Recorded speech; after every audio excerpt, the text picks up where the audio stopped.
Hello and welcome again to The Goddess in Art. Our program is dedicated to the oldest and most enduring tradition in art, the Goddess in Art. My name is Star Goody, and my guest for the next two shows is Vicki Noble.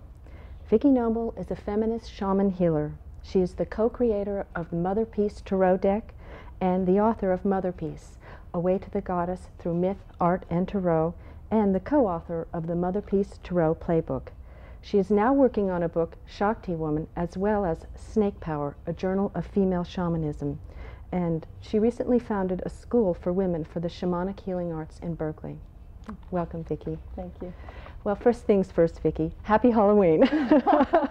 Same to you. This show is being taped on Halloween, and I think it's very appropriate in terms of what we're going to be talking about, that this very sacred holiday, which is really like the beginning of the year in the old way, in the old earth-based religions, that this is the start of the year and a very, very good day to talk about this, because the first thing I really wanted to ask you is, in reading your work and listening to your lectures and taking a workshop with you, it's very clear that the central focus of your work is on the dark goddess. Mm-hmm. And it's an energy you call the dark goddess. And I wanted you to share with us what the dark goddess is to you and why you put her as the foundation of your work. Well, the dark goddess is the goddess of transformation, of healing and regeneration and death and rebirth. A perfect Halloween symbolism. And I make her the basis of my work because she's really the basis of all shamanic work, all over the world, all through time. All shamans are participating in the transformation mystery, and all the shamanic healing, whether it's tribal culture, or whether it's ancient culture, or whether it's happening in the United States today, is participating in her realm. So the dark goddess is with us today, and she's been with us from the beginning because she's an eternal quality, so she's always there with us. And it isn't just something that emerged in the 60s or something. I mean, it's really as far back as we can look through the artifacts. I mean, there's like really concrete archaeological evidence of her presence, and that's why I like to bring that up too, because the show really is about art, mm-hmm. and the artifacts are art, mm-hmm. and we see her presence in that. Well, she has a very dynamic presence in the ancient cultures, in the cultures that Riane Eisler defines as partnership cultures, or what feminists have called matriarchal times. She lives in those times in the art and in the artifacts. There's actually a disappearance of her icons for 5,000 years, more or less.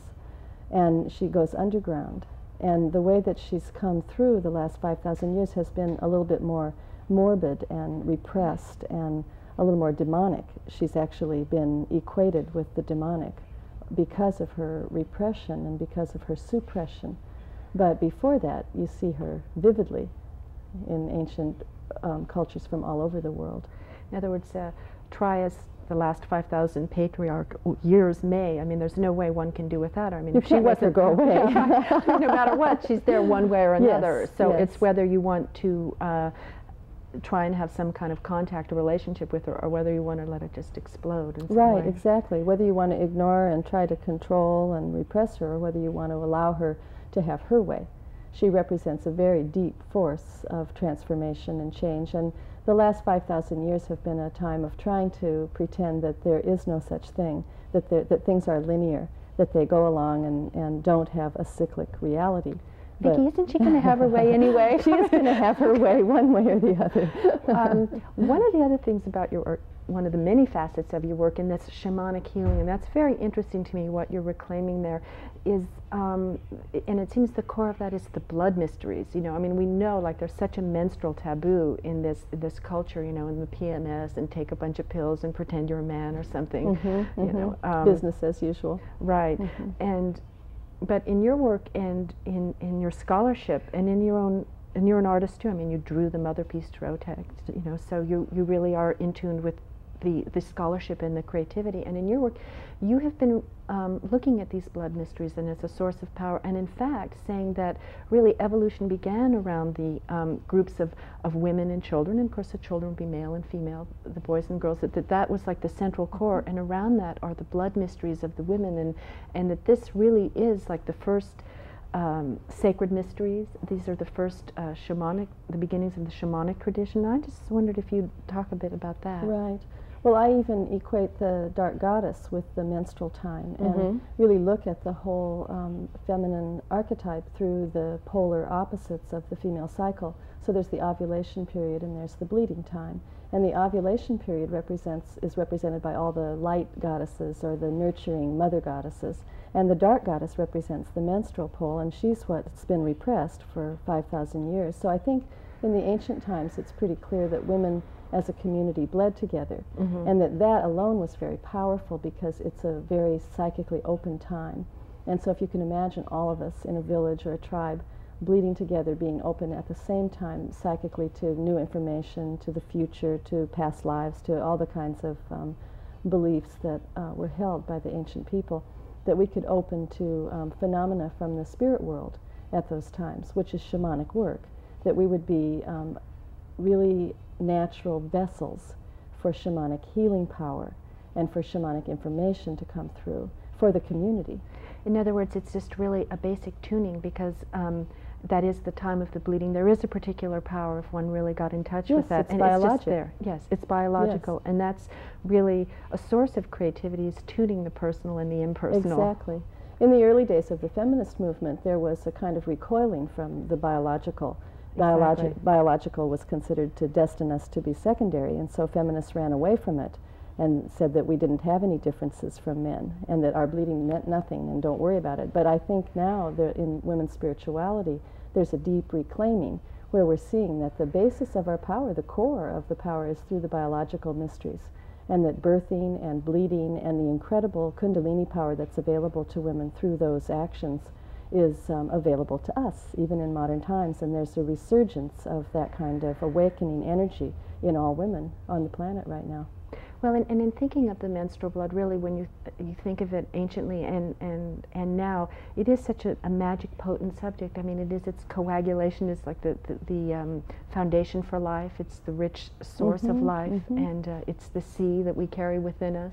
Exactly. You know, that it's the source of life, and to really be honoring that, and one can just try and imagine what how our ancestors related to that. Exactly. I think that a lot of the group ritual work and group power that we know the ancients possessed, even the power to move stones through sound and through group energy, I think that kind of power is available to us when we bleed and when we give birth, and that we simply don't know about utilizing it. Well, I'd like to take a look at some of the images you brought, the slides of artifacts, because I know that snakes is really connected with that, and I think we can start to tie that in too. So let's take a look at the first images you brought in, and some of them are very, very old. And okay, here we have the rainbow serpent. This is an Australian Aborigine rock art painting, and the Australian Aborigines believe, as many cultures do, that the creatrix of the world is a great snake who also is the world. She lives at the center of the world, and she creates the earth through her undulating movements. This is why I call my work snake power. Now, how old is this? I'm not sure. Okay. It's very old. And the rock art that the Australian Aborigines make goes back for millennia. So this particular painting may not be that old, but the oral tradition is ageless.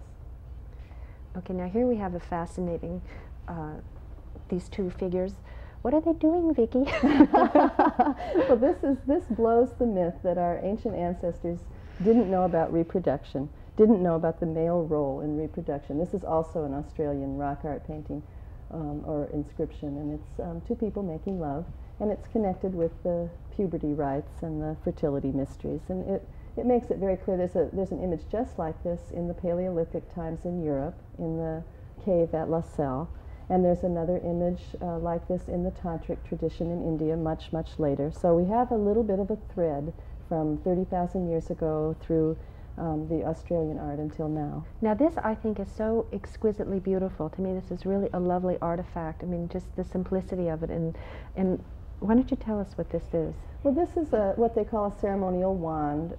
They actually spent time trying to decipher this and thinking that it might be a wrench or a spear thrower or a weapon of some kind, but now they know that it's actually one of the many early calendars, menstrual calendars, lunar calendars that midwives and women kept relating their cycles in the body to the cycles of the moon, to the cycles of the cosmos.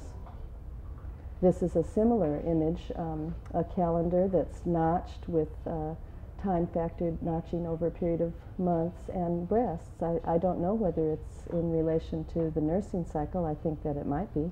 So again, it's this rhythm of the blood, of the moon, yes, of the cycles everything. of things. And right. of course, with the dark goddess, looking at her in a cyclical way takes away the terror, because there's yes, this reemergence. Yes. Where there's death, there's rebirth. That's the meaning of the snake. Here's an Indian image, a contemporary Indian image of the snake woman, the serpent woman.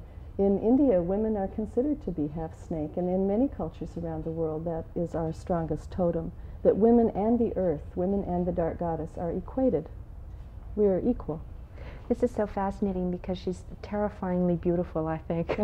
She has power, doesn't yes, she? She really does. The dark goddess brings us a kind of raw power, an instinctual power, and here she is in her Indian form as Kali. This is one of my favorite images of the dark goddess. She has her third eye open. She sees things as they are. She brings about a liberating consciousness, a clarity that's really almost intolerable, and she frees us from form and structure and from old patterns. So when she comes into our lives, we change, like it or not. This is such an exquisite piece, too. This is wonderful. I call her the Shakti Woman. She's going to be the frontispiece in my book. Oh, wonderful.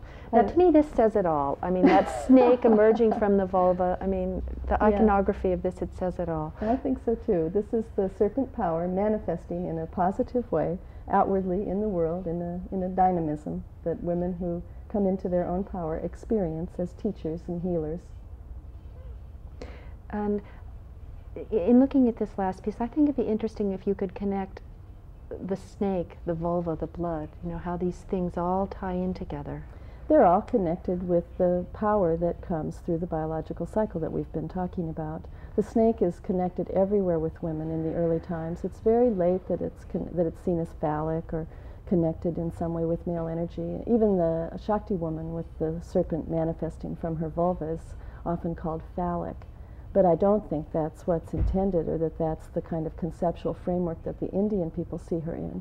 She's really a representation of a very active power coming out of a woman. And the blood represents the time of the month when a woman can tap that power the most readily. And that's why they call us bitchy and make epithets that have to do with being on the rag and things like that. Right, well, men might not have menstrual cycles, but have they done such a great job running the world? I mean, we're on the brink of destruction 20 different ways, you know. Yeah, the blood cycle is a source of real deep female authority, which is what's missing from our world. And the first blood at the altar, this is documented now, the first blood at the altar was menstrual blood. Women giving their blood at the altar in a regular, natural, routine way, and using that sacred power magically in the community for governing. That old authority was lost with the menstrual taboo, with the changeover. And when the blood that women gave freely without death was taken away, and women weren't priestesses any longer and men became priests, they had to get blood from somewhere, and it's the beginning of sacrifice. So there's an ethics to this that's very clear cut. And I think when we take back our blood cycle in a sacred way, that each individual woman contributes to peace on earth, because I think that if we were all bleeding together and really acknowledging and honoring that, there wouldn't be bloodshed all over the earth, because there's some way the blood needs earth magically. It's a mystery. But also even biologically, isn't menstrual blood, it is a very fertile thing. It's extremely fertile. It's the best fertilizer on the planet. The plants love it. Feed your house plants. See how they do. They thrive. And I think that the connection with women running naked through the fields and bleeding in the corn furrows and things like that, and also sexuality connected with that. In the Celtic lore, we hear that the people coupled in the corn furrows during the bleeding time, and that was fertility for the fields. And I think it's both physical and also it's etheric, powerful on the energy level. And it seems so much of that menstrual taboo is that terror of female authority, that what's behind it. Exactly, I agree. It's one of the things I teach my students. One of the core principles I provide for them is the sense of centering in the belly, where the snake lives, and making a connection to the earth, where the big snake lives, and beginning to contact your own standpoint, the place where you know what's true in the moment. and being able to anchor there and to stay in that space even when confronted, even when there's conflict. And part of what we know is true is that women give birth, and that is, and you call that like the really quintessential shamanic act. Exactly. And I would like you to talk a little bit about that. Well, it's the bird and snake goddess that Maria Gimbutas has provided us with such ample evidence of. It's the solid planting of the feet on the earth and doing something that is so physical that you're literally grunting and bleeding. And at the same time, so that's animal. Yes. That's the snake. And at the same time, a woman giving birth, if she's not interfered with, not drugged and not interfered with in a medical way, her crown chakra opens and she has a shamanic experience or an experience of an altered state of consciousness, and that's the bird. Because she is on the edge of death. She is absolutely on the edge, and the Kundalini power is available, and she stares right into the doorway between life and death, and she brings a soul from the side of the invisible into the world, into concrete manifestation. That's a very strong shamanic act. Out of nothing, something comes. Out of nothing, something grows inside of her. Yes. Out of nothing, the goddess created the universe. There's an obvious parallel between birthing and birthing. Let's look at some of the birthing images, the art that was created by different cultures all around the world around this. So I'd like to see some of these birthing images so that the artists really capture. Now look at this. I mean, it really... This is another one from a temple in India, very like the Shakti Woman, only here she is in the act of giving birth. Instead of a snake coming out of her vulva, there's a child emerging. And you see her holding a rope, pulling a rope, as they do in many cultures, to bear through the labor pains. And she's in a squatting position, which is standard in most cultures other than our own. But the expression on her face, it's so transcendental. Yes, she's serene. She's in a sacred experience. Her consciousness is altered. She doesn't need drugs. And here's an Aztec birthing goddess. This is actually a tiny little statue about 8 inches high made out of serpentine. And she's showing us the real gritting and bearing down of the birthing activity. When a woman goes through this kind of an experience and she's not interfered with and she's not stopped and helped in her process in any way, she learns a kind of empowerment that's available through the cells only. If we were allowed to give birth in these ways, even American women would have a kind of empowerment that we see in tribal women. They would know that they could do this incredible feat. Yes, it's incredible. We think we can't. Yes. This is a very early Mexican image, an Olmec goddess, mother goddess, but also a death goddess. You see in her face that she's in trance or that she sees into the other world. And she has a birthing rope around her waist, which is traditional and relates as well to the zodiac, relates to the sky goddess and her belt. Ishtar's belt, Ishtar's girdle. This is the Mexican version of that, relating the cosmos to our bodies. This is the Aztec calendar stone. I use this image because it shows the earth goddess at the center in her Kali-like form with her tongue out, and the cycle of the seasons rotating around her. And it's a very intense calendar. It has actually the orbits of Mars and Venus and the moon and the sun, and shows the entire solar system and how its interlocking movements are the workings of the goddess. It's interesting that they put that image in the center, that devouring image, because it's really acknowledging it. Time, cycles, death and rebirth. Here's a priestess from ancient Mexico with an obsidian mirror on her chest. They call figures like this dancing girls and pretty ladies. Well, she's a Venus. She's got a mirror, right? Yeah, exactly, exactly. And look at her face. She too is in a sacred state, in a state of looking into the other world. Very much shamanic power in her posture, in her face. And the power in her limbs, the power of her buttocks. Yes. This is one of my favorite pieces of art. I think it is so exquisite. I like her too. This is a shaman from Mexico. You can barely see the little holes at the top of her head. She's a big clay piece, and they think that they used to put feathers in her head and decorate her in that way, in the traditional shamanic way. I also like just the exquisiteness. There's something about her face that she's so alive. Yes, that she really is peering into really you. Present. Definitely. In a frightening way. The artist who created that was really very gifted. Yes, yes. So here we see this acknowledgement of the dark goddess, and in the very process of giving life. So again, it's that paradox of seeing that darkness, but seeing it in life. Which is, say, in life is death, and death is life. There's a kind of a swinging doorway between the two, but the goddess holds the whole thing. She's a symbol of the container of life and death, of male and female. She loves all of it and holds us through all of it. I think it's so interesting that the thing that is so the most terrifying culturally is this female authority, this dark goddess, the Dakini, that this is the very thing that can lead us to some sort of liberation, that can lead us to some wholeness. It's probably the only thing at this point that can lead us to some wholeness. We're so far gone on the planet in the sense of the pollution and the cutting down all the trees and all of that sort of thing. The only thing I think at this point is a shamanic awakening, a thrust from within the earth that then comes through us in some way as well. And I think that's what the resurgence of the Dark Goddess is about. I think it's an opportunity for us to align with a natural, organic process which is going to carry us into the creation of a new world that suits us and that suits life, that relates to life and is not anti-life and not anti-feminine.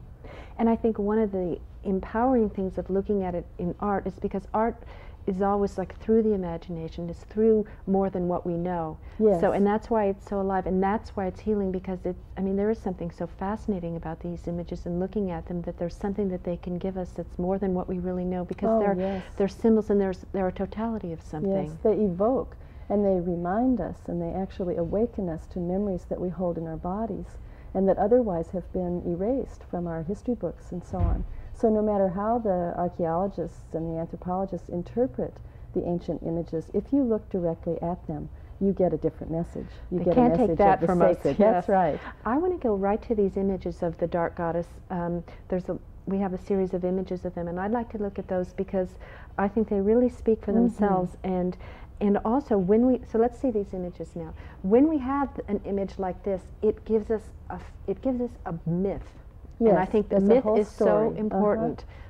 Well, isn't she sort of attractive, even though she's frightening? That's how I feel about her. This is an Australian ogress, and I don't know, she's blowing, or she's calling, or she's chanting, or she's singing, but she's definitely representing the other world, the invisible spirit world, what we can't see. The goddess as the unseen real is the way one modern author put it. Because we know she's real.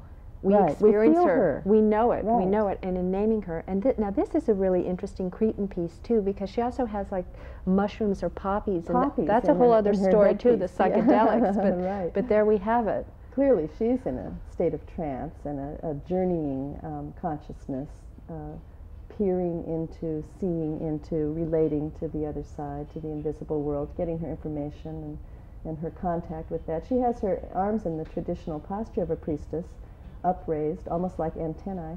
And then we have the bird goddess, the crown of birds. So again, it's the crown, the birds. This is a powerful piece. This is another Cretan image. This was a life-size statue of a woman who's clearly either the goddess or her sacred representative. She's got her face painted with white gypsum. Robert Graves says the priestesses always painted their faces with white gypsum to do their rituals. She's also got either tattooing or face painting marks. So it's a channel of the impersonal, but Absolutely. it's more than just your human. She's not there as a person. Yes. She's not there as a personality. She's really bringing something larger through. Here's the larger she's bringing through. This is Coatlicue from the Aztec times. She's a Mexican version of Kali, and has snakes and birds and jaguars and owls, and has all the motifs of the Dark Goddess. And universally, here we have Crete, here we have Mexico. Exactly, and very strong connections between the old world and the new, as they call them. And the snake, always everywhere, the snake. Everywhere. And here's a Peruvian Medusa image. I don't know what they called her in Peru, but this is from the ancient times. It's made out of gold, and they actually, the archaeologists still are calling this the sun god. Clearly, this is the feminine, the dark feminine, with her snake wisdom emerging out of her head, as in so many other cultures around the world. I'd like to address this point. What I brought up is the idea of the myth giving us like a background. I mean, here we are in this like terminal state on the planet, and we really don't have anything to assist us in this transformation. And that's why looking at these images, again, we know that this force is there, and now we're naming it and acknowledging it. Sometimes just looking at your terror, it's not that it's solved, but it's named, and you know that it's there, and just knowing that somehow that is a relief or assists us. So if you could tie in like the myth and the healing of looking at these images and giving us this tradition. Yes, I think it's our hope at this point. This is what Riane Eisler's work is about in The Chalice and the Blade. She says that it's a time of chaos or disequilibrium, as happens occasionally in our social development, and that during times of instability like this, something new can emerge from the periphery to the center, and that what it takes is a critical mass, and the images that we're creating and experiencing and reclaiming are what's needed. We need a critical mass of those images, I think, and we can go over the hump and into a new culture that is sort of like an old culture, but something that we create in the moment from who we actually are and from where we've come, and leading into the future with a lot of consciousness and hope. And to know, I mean, I always say that this is the oldest tradition of art, and it is, because the goddess was the first subject of art, and in reclaiming that iconography, we have a myth, we have a tradition. We say, oh, I'm not the only one, or, you know, and we see, and like the set painting that we're using here is by contemporary artist Charles Sherman, which is the power of creation, the power of the vulva, and it's all done in birds. So here we have a modern artist, like it re-emerging, and it's and dark. A male artist. Yes, yes. And bringing the dark goddess through. That's right. And being around other women into the goddess and being inspired by them, but in a new form, and which is what we need. And the Shilanagog image, the vulva being held open, is such a frightening image in general in our culture that I think that for a man to be bringing that back is very powerful. To be looking into that, you know, fearlessly is a good example for other men. Okay, well, Vicki, I'd like to thank you for this first half of our interview, and again, wish you a happy Halloween. Thank you. And thank you for being my guest this evening. It's a pleasure. Okay, and good night, and thank you for watching.